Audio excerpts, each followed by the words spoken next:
지금부터는 온 국민의 공분을 사고 있는 사건이죠. 입양된 지 10개월 만에 양부모 학대로 사망한 16개월 여아 정인이 얘기를 해보려고 합니다. 저희 뉴스쇼에서는 이미 지난해 2번에 걸쳐서 정인이와 관련된 인터뷰를 진행했습니다. 2번 모두 상당히 충격적인 내용들이었어요. 우선 정인이가 입양을 가기 전에 머물렀던 위탁 가정이 있습니다. 그 위탁 가정의 위탁모 어머니와 인터뷰를 했었는데 아이를 입양 보낸 바로 다음 날 전화가 와서 가끔 정인이를 맡겨도 되느냐? 이렇게 말했던 게 참 의아했다. 이런 증언들을 했었죠. 자, 잠깐 들어보시죠. 전화가 갑자기 저한테 모르는 번호로 전화가 왔고 그게 언제입니까? 제가 데려간 다음 날.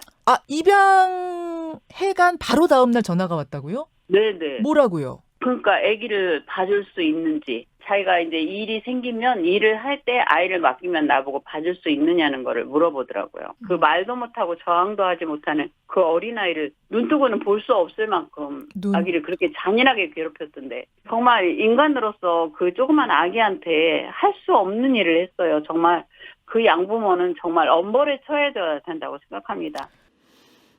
입양을 해오면서 일이 생기면 이 아이를 맡겨도 되냐라고 하는 경우는 이분이 위탁모 생활을 굉장히 오래 하신 분인데 처음 봤다. 즉 준비가 안 된 입양이 아니었는가라는 의심을 하게 했다. 이 에피소드를 저희 인터뷰에서 말씀해 주셨던 기억이 납니다. 그리고 11월에는 뉴스쇼 앞으로 제보를 주신 분의 증언도 저희가 방송을 했었어요. 이분은 본인의 신분을 저희에게만 밝히셨는데요. 정인이를 아주 잘 알고 가까이서 오랫동안 관찰을 하고 경찰에 신고까지 했던 분입니다. 당시 방송 내용 잠깐 들으시죠. 너무 당당하고 너무 태연했기 때문에 보호자는, 그래서 이걸 사건회의를 요청을 해서 수사 의뢰를 바로 했었습니다. 두 번째 신고 중에 가장 중요한 건 차량의 블랙박스를 아예 혼자 뒀는가, 그 다음에 CCTV 자료들이 있는가가 굉장히 중요했거든요. 그래서 경찰에 수차례 요청을 했어요. 증거가 사라질 수 있으니 제발 빨리 가달라 라고 했으나 경찰이 되게 미온적으로 반응을 했어요. 예. 이 내용 말고도 저희가 다른 지인들과의 인터뷰 내용도 있었습니다만 지금 다 소개를 해드릴 수는 없고요. 저희들 과거 지난해 방송 내용에서 좀 여러분 찾아서 들으셔도 좋겠습니다. 지금 정인이의 양부모는 아동학대 치사 혐의로 기소가 된 상태입니다. 그런데 어제 여성 변호사회가 살인죄를 적용해야 한다. 이렇게 성명을 발표했습니다. 한국 여성 변호사회 인권 이사세요. 서혜진 변호사의 얘기 직접 들어보죠. 서 변호사님 어서 오십시오. 네, 안녕하세요. 성명서를 내자고 직접 제안을 하셨다고요? 네, 맞습니다. 저희가 좀 다양한 의견과 또 가치관을 공유하고 있는 그 회원들의 모임이라서 네. 어떤 특정 사건에 있어서 하나의 목소리를 내기는 사실 쉽지 않은 일인데요. 특히나 이런 아동학대 사건이나 또 아동의 인권 보장 관련된 사건에 있어서는 그 회원들 모두가 어른으로서 의무를 해야 한다는 생각에 좀 같은 마음을 낼 수밖에 없는 상황입니다. 그래요? 그리고 또 다음 주에 이제 이 사건이 첫 재판이 진행이 되는 걸로 알고 있고 해서 저희가 어떤 의견을 가지고 있는지 입장을 밝힐 필요가 있다고 생각해서 성명을 내게 됐습니다. 우선 검찰이 지난달에 양모 장 씨를 기소할 때 적용한 죄가 뭔가 봤더니 아동학대 치사 혐의예요. 치사라는 게 그러니까 죽일 생각은 없었는데 어떻게 하다 보니 결과적으로 죽음에 이르렀다. 이게 치사인 거죠? 네, 맞습니다. 치사라는 게 그 용어에서부터 알 수 있지만 죽음에 이르게 했다는 것이거든요. 그러면 과실범이에요. 기본적으로 과실범이고. 과실로 죽게 된 거다. 맞습니다. 그리고 살인죄라는 것은 여러분 잘 알다시피 살인의 고의를 가지고 살인하는 고의범입니다. 그러니까 과실범과 고의범의 얘기이기 때문에 이 두 개의 범죄가 완전히 사실 다릅니다. 완전 다르네요. 네네. 완전 차원이 다르네요. 네네. 그럼 양형도 많이 달라요? 양형은 지금 법정형에 있어서는 그 아동학대 치사 같은 경우는 사형만 없지만 그 일반 살인죄하고는 사실 법정에 그렇게 차이가 나지는 않거든요. 아동학대 치사는 높아요? 아니요. 살인죄가 더 높죠. 일단 살인죄에는 다른 것보다 다른 것보다 높지만 무기징역 또는 5년 이상의 징역 이렇게 규정이 되어 있어요. 대신에 사형은 규정이 되어 있지 않은데 살인죄는 사형도 규정이 되어 있거든요. 그 차이군요. 그러니까 법정형에 있어서는 어떻게 보면은 사형이 없는 것 외에는 살인죄랑 큰 차이는 나지 않는다 이렇게 볼 수 있지만 기본적으로 이 범죄는 과실범이기 때문에 그 법원이 실제로 이 죄로 인정하고 유죄 선고를 할 때는 살인죄에 비해서는 많이 형량 차이가 납니다. 그러니까 특히 대법원이 가지고 있는 양형 기준이라는 것이 있는데요. 네. 여기에 보면은 이 아동학대 치사 사건 같은 경우는 기본적으로 4년에서 7년이 기본형의 범죄고요. 그리고 살인죄 같은 경우는 10년에서 한 16년 정도가 기본 범죄의 형량이거든요. 많이 차이 나네요. 많이 차이 나죠. 실제로는. 그래서 실제로는 2배 이상 경미하게 처벌되는 범죄라고 보면 그렇게 하면 이해하기 쉽습니다. 그렇군요. 사실 이런 이제 끔찍한 사건들을 보면 우리는 늘 이건 살인이나 마찬가지야. 더 엄하게 죄를 물어야지. 이런 말들을 합니다만 늘 법의 영역으로 가서 보면 그 잣대가 많이 다르더라고요. 네. 많이 다르더라고요. 증거도 있어야 되고 유죄의 확신도 있어야 하고 등등등등 때문에. 그래서 이번에도 뭐 다들 이거는 살인이나 마찬가지 아니야, 살인 아니야라고 얘기는 하지만 또 법정에 가면 법의 적용은 다르지 않을까 이런 얘기를 하는데 서 변호사님은 법적으로 볼 때도 살인죄 적용이 가능하단 말씀이세요? 네, 저는 개인적으로 뭐 사건 기록을 들여다보지는 못했지만 지금 보도된 내용으로 나오는 것만 보더라도 충분히 살인죄로 처벌 가능한 사안이라고 생각을 합니다. 사실 핵심적인 것이 살인의 고의를 인정할 수 있을까? 그게 사실은 이 사안에서 핵심입니다. 그렇죠. 예, 확정적인 고의, 여러분이 아시는 뭔가 의도돼서 정말 죽일 마음을 가지고 이런 행위를 했는 것과 아니면 그 정도는 아니지만 그래도 내가 이런 행위를 하면 아이가 죽을 수도 있겠다. 죽을 가능성이 있겠다. 이런 것을 미필적 고의라고 하는데 미필적 고의는 충분히 있는 사안이라고 보여집니다. 미필적 고의에 의한 살인. 네네. 어떤 것들을 보면서 그런 생각을 좀 하셨어요? 사실 이런 것들이 지금 보도된 내용에 따르면 이 아이의 사망 원인이 네. 어떤 외부의 어떤 충격에 의한 장기 손상이 가장 커요. 그리고 췌장이 이제 절단됐다 이렇게 보도가 되고 있는데 네. 췌장이라는 것은 가장 인간의 신체 안쪽에 자리하는 장기예요. 예. 그런데 그 췌장이 절단되고 파열되는 상황에 이르려면 보통의 힘을 가지고는 그렇게 될 수가 없는 것이죠. 그리고 실제로 췌장이 폭행을 하고 췌장이 파열돼서 사망한 사건 같은 경우에 일반 성인들의 사건 같은 경우는 미필적 고의, 살인의 미필적 고의를 인정해서 살인죄로 처벌하는 경우가 작년에도 있었고요. 대법원 판례만 보더라도 3건에서 4건 정도는 확인이 되고 있거든요. 있군요. 예, 일반 여성, 일반 성인들을 상대로도 췌장 절단된 사안에서 그 살인죄로 의유를 하고 있는데 예. 한참 어리고 또 말도 못하고 제대로 자기 몸을 가누지도 못하는 16개월의 어린아이를 상대로 한 이런 폭행이 살인죄가 아니라면 이걸 단순히 과실범의 문제로 해결하는 것이 과연 상식적인 일인가 그렇게 봅니다. 장기 파열이 있었고 또 골절도 보면은 그냥 골절이 아니라 마디마디 골절 네. 이런 것들을 종합해 볼 때 부검 결과를 볼 때 이것들이 살인죄의 근거가 되지 네. 않겠느냐. 미필적 고의에 의한 그런 말씀이세요.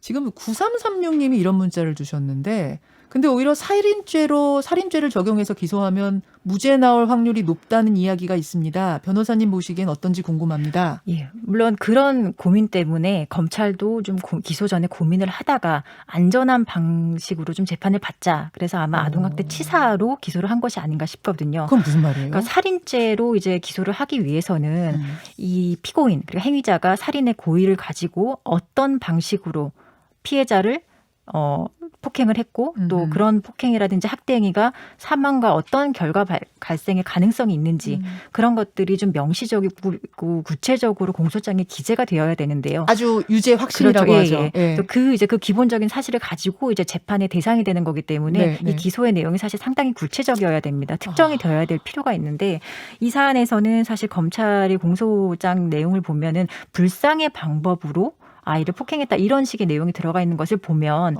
아마 기소 직전까지도 어떤 외부 회신이라든지 전문가의 의견 조회에 따르더라도 어떤 방식으로 이 아이를 폭행했고 그 폭행이 이 아이의 그 죽음이라는 결과에 어떤 영향을 줬는지가 좀 명확하게 밝혀지지 않았다라고 판단을 했던 것 같습니다. 그렇기 때문에 그렇다면 이런 입증이라든지 당연히 이제 피고인은 나는 살인할 생각이 없었다라고 부인을 할 것이기 그렇게 때문에 주장하고 있죠. 그런 과정을 거치다 보면은 자신들이 가지고 있는 이런 증거가 좀 공소를 유지하는 데 있어서 부족할 수도 있지 않나 하는 고민이 있어서 살인죄가 아닌 아동학대 치사죄로 기소를 한 것이 아닌가 싶습니다. 아예 무죄가 나와버리면 안 되니까 네네. 이렇게 좀 낮춘 것이 예. 아니냐. 그러면 지금 부검이 3명한테 다시 재감정 의뢰하고 뭐 이런 작업들을 한다거든요. 네. 뭔가 더 밝혀질 수 있을까요? 사실 이런 것들을 기소 전에 좀 더 했었어야 된다고 생각을 합니다. 좀 고민을 했을 거라고 생각을 하지만 좀 더 일찍 했었어야 되는 작업이라고 생각을 합니다. 왜냐하면 뭐 부검의 뭐 의학적인 소견이라든지 아이의 사망과 이 학대 행위가 어떤 연관관계가 있는지에 대해서 좀 의학적으로 어느 정도 소명이 된다면 네, 검찰 입장에서는 상당히 이제 살인죄로 공소장 변경을 하는 데 있어서는 부담을 더는 것이거든요. 네. 지금 결과가 아직 회신이 오지는 않은 걸로 알고 있는데 이런 그 재감정 또 이제 제대로 어떤 식으로 오는지가 상당히 좀 이 사건에 있어서 중요하게 작용을 할 것 같습니다. 결정적인 부분은 그 부분이 될 것 같다. 예. 알겠습니다. 사실은 정인이 이 사건 전에도 아동학대 사건은 빈번했습니다. 그때마다 재발방지책 만들어야 된다 얘기를 했습니다만 이런 일이 또 벌어지고 말았어요. 정치권에서는 여야가 한 목소리로 이런 것을 방지하기 위한 법안 만들겠다 얘기를 하고 있는데 서 변호사님. 이미 관련 법안은 한 90개가 계류 중이라면서요. 네, 상당히 많은 법안이 이제 계류 중에 있는 그럼 걸로 근데 보이는데. 왜 법안이 계류 중이기만 합니까? 그 통과를 시켜야 되겠죠. 특히 아동학대 사건 같은 경우는 현실에 맞게 좀 기존의 어떤 아동복지법이라든지 2014년에 제정된 그 아동 그 학대 처벌 등에 관한 특례법 이런 것들을 좀 개정을 시대에 맞게 좀 변화를 시켜야 될 필요가 있거든요. 근데 그런 것들이 90건이나 계류 중이라는 거는 사실 개정의 필요성이 좀 높다는 그렇죠. 인식은 누구나 하고 있다는 얘기죠. 근데 그것을 이제 통과시키지 않았다는 것은 사실은 뭐 모르겠습니다. 저는 왜 이런 것들이 민생 법안이 아닌지 모르겠는데 민생 법안을 통과시킨다고 하면서 사실 뭐 정쟁에만 관심이 있다 보니 정작 해야 될 일은 하지 않는 것. 그러니까 국회의 책임도 좀 있다고 보여집니다. 또 한 가지 경찰로 많은 분들이 지금 항의를 하고 계세요. 아니 3번이나 신고가 들어갔는데 왜 아이를 빨리 분리하지 않았습니까? 그때 분리만 됐더라도 정인이는 살 수 있었다. 이런 항의에 대해서 경찰의 입장은 이렇더라고요.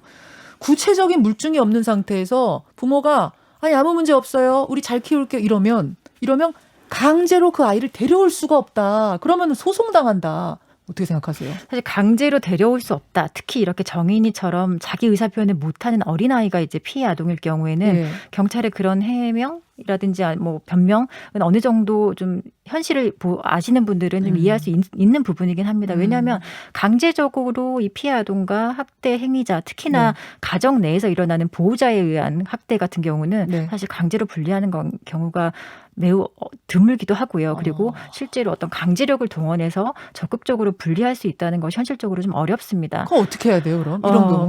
이런 경우가 사실 가장 안타까운 경우죠. 왜냐하면 아이가 피해 아동의 얘기를 들어볼 수 없는 한계가 있는 거거든요. 그리고 경찰이 직접 가정 내에 들어가서 이 상황을 확인을 해야 하는데 그런 것들이 경찰이 사실 직접적으로 가정 내에 개입하고 이 학대 사건에 개입할 수 있는 근거라든지 어떤 공권력 행사의 근거 자체도 좀 미비한 상황입니다. 그것에 대한 그런 어떤 가이드라인도 만들어져야겠네요. 이 가이드라인이 지금보다 좀 더 구체적으로 나와야 되고요. 가장 중요한 것은 사실 뭐 경찰의 현실적인 분리에 대해서 어려움은 이해는 하지만 이 사건은 3번이나 신고가 들어간 사건이에요. 그리고 이 3번의 신고가 주변 사람의 신고였거든요. 전부 다. 다 그렇습니다. 의사 그리고 선생님, 어린이집 선생님 그리고 주변의 이웃의 신고였는데 할 수 있는 모든 사람들이 사실 신고를 한 겁니다. 맞아요. 그럼에도 불구하고 경찰은 이 3건 모두 2건은 내사 종결을 했고 1건은 혐의 없음으로 이제 검찰에 송치를 했다 이렇게 나와 있는데 이거는 이런 결과 그리고 이 사망이라는 결과를 놓고만 보더라도 절대로 어떠한 해명이든지 변명이 통할 수 없는 사건이라고 저는 생각을 합니다. 참 우리 어른들 모두가 미안해야 할 일 맞습니다. 그래서 여성변호사회가 살인죄를 적용하라 어제 성명을 발표했습니다. 그 내용들 직접 들어봤네요. 서혜진 변호사님 고맙습니다. 네, 감사합니다. 김현정의 뉴스쇼는 청취자 여러분의 참여로 이루어집니다. 트위터, 페이스북, 레인보우 게시판, 그리고 단문 50원, 장문 100원의 유료 문자 샵 1212, 우물정 1212 통해 참여하실 수 있습니다. 김현정의 뉴스쇼, 여러분과 함께 만듭니다.